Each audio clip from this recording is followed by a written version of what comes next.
E aí, tudo certo? Hoje a gente vai mergulhar de cabeça numa ideia que, olha, é fundamental. Como a gente constrói os nossos sistemas de crenças e, mais importante, como eles guiam a gente pelo mundo. Para desvendar isso, vamos usar como base o trabalho do Jordan Peterson em Mapas do Significado e tentar entender a arquitetura por trás do jeito que a gente dá sentido para a nossa vida. Bora lá? Para começar, o ponto de partida já é um desafio para nossa cabeça. A gente não enxerga o mundo de um jeito só. Na verdade, a gente opera em duas realidades ao mesmo tempo e elas muitas vezes parecem opostas, mas de alguma forma elas coexistem dentro da gente. E aqui está a grande virada de chave. De um lado tem o mundo como um lugar de coisas. Pensa no universo da ciência. Objetivo, material, feito de fatos, de partículas. E do outro lado a gente tem o mundo como um fórum para a ação. Esse é o universo da nossa experiência, sabe? Da nossa história, onde cada coisinha tem um propósito e um significado para a gente. Essa perspectiva do lugar de coisas nos vê quase como máquinas biológicas, como diz aí o Steven Pinker. É uma visão, digamos, mecanicista, que é super importante para a ciência, para a tecnologia. Ela está preocupada em descrever o que da realidade, os átomos, os neurônios, os processos químicos. É, no fim das contas, um mundo de objetos. Já o Fórum para a Ação é totalmente diferente. A pergunta aqui não é o que é isso, mas sim o que isso significa para mim. É um mundo que a gente vive na prática. Uma cadeira não é só um amontoado de madeira e parafuso. É um lugar para descansar. Uma tempestade não é só um fenômeno meteorológico. É um perigo, um obstáculo no caminho. Aqui tudo, absolutamente tudo, é medido pela relevância que tem para os nossos objetivos. E dentro desse fórum para ação, a nossa experiência é moldada por dois elementos gigantes, duas forças primordiais que as mitologias do mundo todo acabaram personificando como os pais do mundo. Antes de tudo, antes de existir o conhecido e o desconhecido, existia só o potencial puro. Isso é simbolizado pelo Uroboros, aquela serpente que morde o próprio rabo. Ela representa esse estado inicial, antes da criação, de onde tudo, tanto a ordem quanto o caos, vai nascer. É a fonte de tudo que existe e que vai existir. Desse potencial todo emerge o caos, que é personificado como a Grande Mãe. Ela é a natureza, o território que a gente ainda não explorou. É tudo aquilo que a gente não entende e não controla. É o mistério, o inesperado batendo na porta.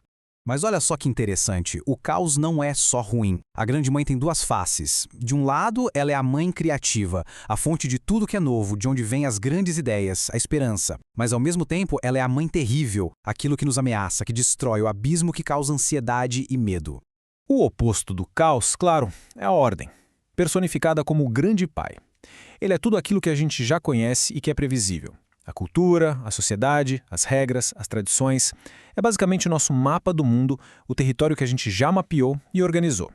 No seu lado positivo, a ordem é o rei sábio. Ele nos dá segurança, estabilidade, as ferramentas para a gente construir nossa vida. É a sabedoria acumulada dos nossos antepassados que nos protege do desconhecido. Só que, assim como a Grande Mãe, o Grande Pai também tem um lado sombrio. Quando a ordem fica rígida demais, inflexível, ela vira o pai tirânico. Aí vira opressão, dogma que ninguém pode questionar, sabe? É a estagnação que impede qualquer crescimento. É o peso morto do passado segurando a gente. Então, beleza. A gente tem essas duas forças gigantes, ordem e caos, o conhecido e o desconhecido. Mas quem é que navega entre eles? É aí que entra o terceiro elemento, o indivíduo, a nossa consciência, personificada no arquétipo do herói. E o herói aqui não é uma pessoa específica, tipo um super-herói de capa. É um processo. É a nossa capacidade de ficar no meio campo, entre o que a gente sabe e o que a gente não sabe. É aquela parte da gente que percebe quando a ordem ficou velha e tirânica e que tem coragem de encarar o caos para achar algo novo. E o processo é mais ou menos assim e é brilhante. O herói voluntariamente encara o desconhecido. De lá, ele tira alguma coisa de valor, uma informação nova, uma nova maneira de ver o mundo, o tesouro. Daí, ele traz esse tesouro de volta e integra no que já era conhecido, transformando e renovando a cultura. E esse ciclo, claro, se repete para sempre. Mas e quando o nosso mapa, a nossa ordem atual não funciona mais? O que acontece quando a vida joga na nossa cara algo que simplesmente não se encaixa nas nossas crenças? Vamos pensar nisso por um segundo. Um evento que vira o nosso mundo de cabeça para baixo. Pode ser uma perda, uma falha, uma descoberta que contradiz tudo aquilo que a gente achava que era verdade. Isso tem um nome: anomalia. É um pedaço da realidade que o nosso mapa simplesmente não dá conta de explicar. A anomalia é o sinal de alerta de que a nossa ordem, o nosso jeito de ver o mundo, está ultrapassado ou incompleto. E quando a anomalia é grande o suficiente, a nossa ordem pessoal entra em colapso. As paredes do nosso mundo conhecido desmoronam e a gente é jogado de volta no caos. A sensação é de crise, ansiedade, desorientação total. O mundo que fazia sentido, de repente, vira um lugar confuso e assustador. Mas esse colapso, essa dissolução, não é o fim da linha. É, na verdade, uma parte essencial do crescimento. Para construir um mapa melhor, o mapa antigo precisa ser desfeito. É um processo de morte e renascimento, que vale tanto para uma pessoa quanto para uma cultura inteira. E aqui está o ponto-chave. É exatamente nesse momento de caos que a tal da ação heróica se torna não só possível, mas necessária. É ao confrontar o desconhecido que a gente consegue reorganizar a experiência e criar uma nova ordem, um novo mapa, que agora consegue incluir aquela anomalia. A gente renasce, mais forte, mais sábio e mais completo. E tudo isso nos leva à pergunta final. Tá, mas qual é o propósito desse sistema todo? A resposta está na experiência do significado. O significado funciona como uma bússola interna, uma coisa profundamente biológica. Significado não é uma ideia abstrata flutuando por aí. É uma sensação, uma emoção que a gente sente no corpo. Como a psicologia evolucionista mostra, nossas emoções são um sistema de navegação. Elas nos dizem o que é importante, para onde ir e do que fugir.